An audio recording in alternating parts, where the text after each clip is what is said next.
Now, countries are starting to open their borders to fully vaccinated people, but the United Kingdom says despite the drop in COVID-19 cases and an increase in vaccine uptake, South Africa remains on their COVID red list. To understand this, let's speak to David Frost of the SA Tourism Services Association. David, thank you so much for making time. Our COVID-19 infections have been falling rapidly. Our rate of infection is lower than the UK's. We've made progress in our vaccination program.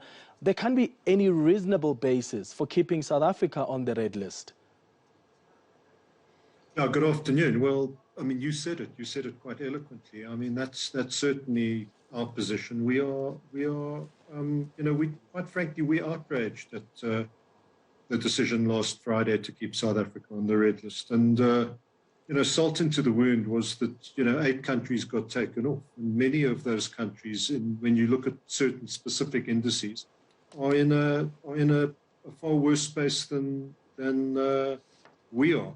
Very interestingly, we had feedback from the British High Commission in Kenya. And the interesting thing is that they're still unclear as to what the criteria being used by the UK government back in London is. So it's an infernal state of affairs, and it's not an academic exercise. Lives, livelihoods, and a lot is at stake for South Africa. So this is pressing. We're not particularly happy.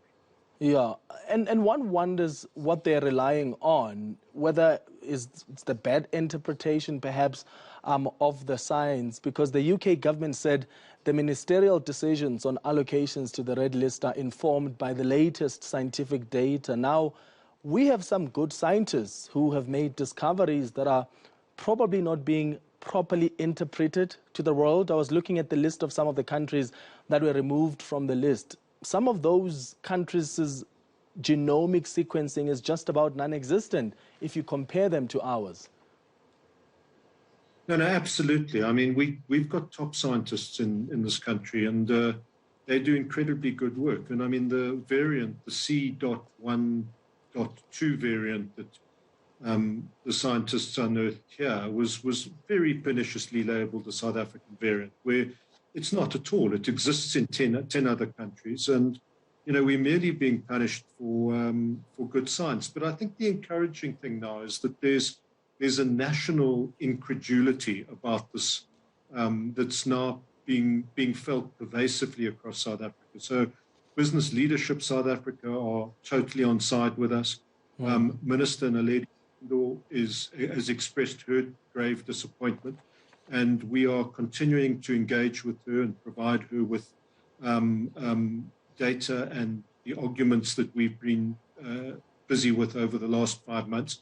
And she will be seeking engagements with her counterparts. But also on top of that, it was so edifying last Friday was to see our top scientists coming out and actually saying, from a scientific point of view, they find this scandalous, that there is no logical reason why we are still languishing on the red list.